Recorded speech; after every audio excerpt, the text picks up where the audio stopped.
जय श्री कृष्णा, राधे राधे। आज हम सुन रहे हैं भैया पांचे की कथा। श्रावण मास के कृष्ण पक्ष की पंचमी को भैया पांचे मनाई जाती है। इस दिन प्रातःकाल सिद्ध होकर स्नान करते हैं और एक थाली में पहले दिन रात को भिगोए हुए चने, मोठ, पैसे, हल्दी, कच्चा दूध मिलाकर पानी भरा हुआ एक लोटा लेकर कीकर के पेड़ के पास जाते हैं और एक टहनी पर जल चढ़ाकर उस टहनी को हल्दी से टीका करते हैं और सबके माथे पर हल्दी से टीका लगाते हैं। लोटे पर भी मोली बांधकर सतिया बनाया जाता है। झाड़ी की टहनी के कांटों पर मोठ चने बोते हैं और फिर अपनी साड़ी के पल्ले से अपने माथे व कीकर की टहनी को 7 बार छूकर इस प्रकार से कहते हैं।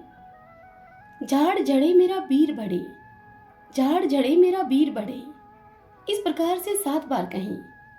इस पूजा को करने के बाद भैया पांचे की कहानी को कहा सुना जाता है।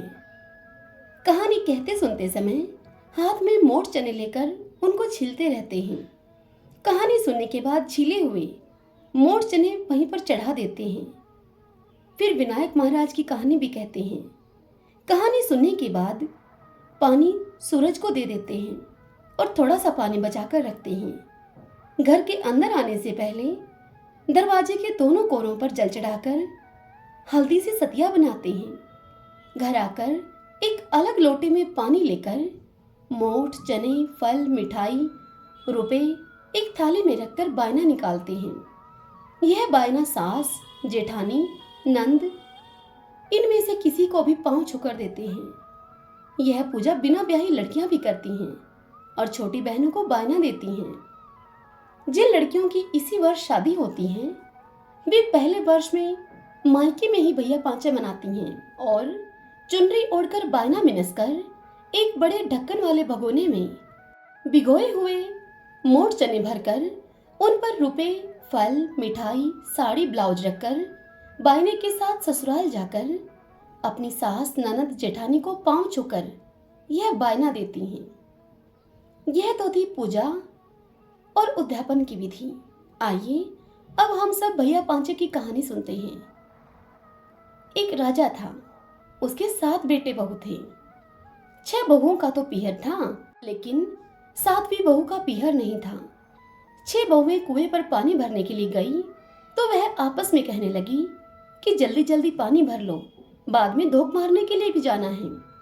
कुएं पर कोई एक जनी उन 6 बहुओं से बोली कि तेरी जेठानी क्या कर रही है। तब वह 6 बहुएं उस औरत से कहने लगी कि वह तो चरखा काट रही है।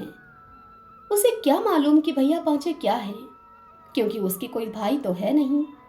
ये सारी बातें एक सर्प सुनकर उन 6 बहुओं के पीछे पीछे चल पड़ा। घर में आकर सर्प ने आदमी का रूप लेकर 7वीं बहू से कहा कि बहन राम राम।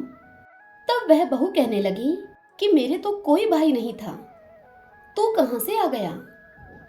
तब वह भाई बोला कि बहन तेरी शादी के बाद मेरा जन्म हुआ था, इसीलिए तू मुझे नहीं जानती है। फिर वह अपनी सास से पूछने के लिए गई कि मेरा भाई आया है, मैं क्या करूं।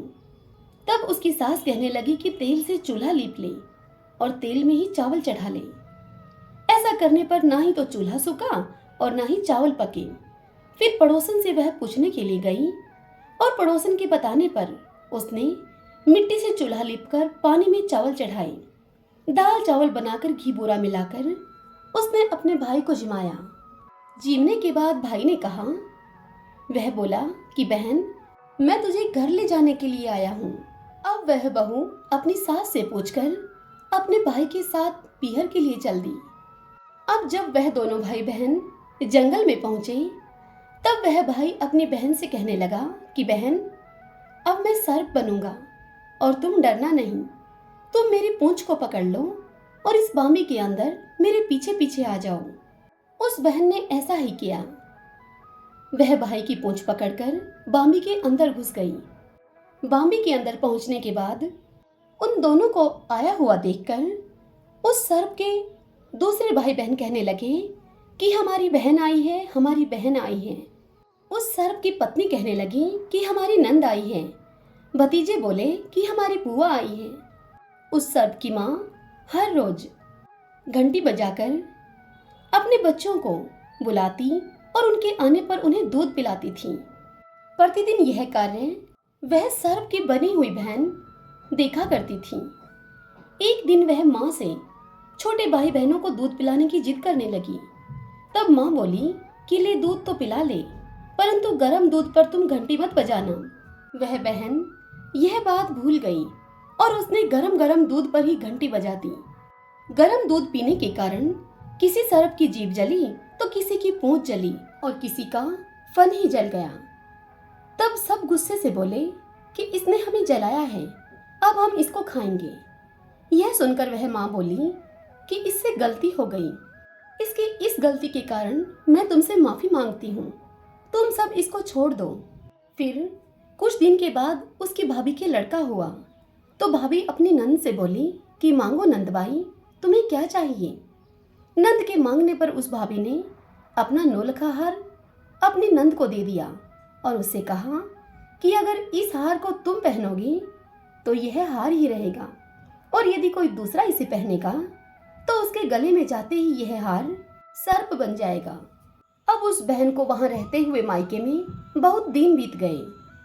उसे एक दिन समाचार मिला कि राजा का लड़का उसे लेने के लिए आ रहा है।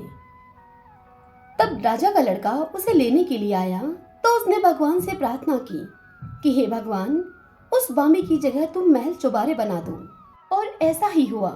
भगवान की कृपा से वहां महल चौबारे बन गए। अब राजा का लड़का अपनी पत्नी को लेने के लिए वहां आया। जब राजा के लड़के को वहां रहते हुए 2.5 दिन हो गए तो राजा का लड़का पत्नी को लेकर जाने लगा। विदा करते समय उन्हें बहुत से दास दासी, हाथी घोड़े, धन दौलत देकर उनको विदा किया। परंतु जाते समय राजा का लड़का अपनी धोती वहां पर भूल गया और रास्ते में याद आने पर वह लड़का अपनी पत्नी से कहने लगा कि मैं अपनी धोती वापस लेकर आता हूँ। यह सुनकर उसकी पत्नी कहने लगी कि उन्होंने हमें इतना सब कुछ तो विदाई में दिया है, फिर भी आप अपनी पुरानी धोती के पीछे पड़े हो। वह धोती लेने के लिए आप फिर से जाओगे तो मेरी भाभियां क्या कहेंगी। तब उस राजा के लड़के ने कहा कि ऐसा नहीं होता, कि नई मिल जाने पर पुरानी को छोड़ देना चाहिए, और मैं तो अपनी पुरानी धोती जरूर ही लेकर आऊंगा। अपनी पत्नी को यह सब कहकर वह लड़का महल की ओर दौड़ा। वहां पर जाकर वह देखता है कि वहां न तो कोई महल है और न ही चौबारा, और उसकी धोती कीकर के एक पेड़ पर लटक रही है। यह देखकर वह राजा का लड़का अपनी पत्नी के ऊपर तलवार तान कर खड़ा हो गया और कहने लगा कि क्या तो मुझे तू सच सच बता दे, नहीं तो आज मैं तुझे मार दूंगा। तब उसकी पत्नी ने राजा के लड़के को बताया कि कुएं पर पड़ोसन देवरानी जेठानी बोली मार रही थी कि भैया पांचे मैं क्या जानूं, क्योंकि मेरे तो कोई पीहर ही नहीं था। उनकी यह सब बातें सर्प देवता सुन रहे थे और वही मेरे धर्म भाई बनकर यहाँ पर आए और मुझे मायके में लेकर गए। आपकी आने की खबर सुनकर मैंने तो भगवान से सिर्फ 2.5 दिन का पीहर मांगा था। यह सुनकर वह राजा का लड़का शांत हो गया। अब ससुराल में आने के बाद बहुत दिनों के बाद उस बहू के एक लड़का हुआ तो उसकी नंद भी बहू के पूछने पर बोली कि मैं तो वही नौलखा हार लूंगी जो तुम अपने पीहर से लेकर आई हो।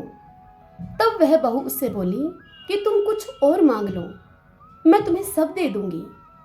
यह मेरे 2.5 दिन के मांगे हुए पीहर का हार है, अगर मैं यह पहनूंगी तो यह सोने का ही रहेगा, और यदि कोई दूसरा इसे पहनेगा तो वह हार सर्प बन जाएगा।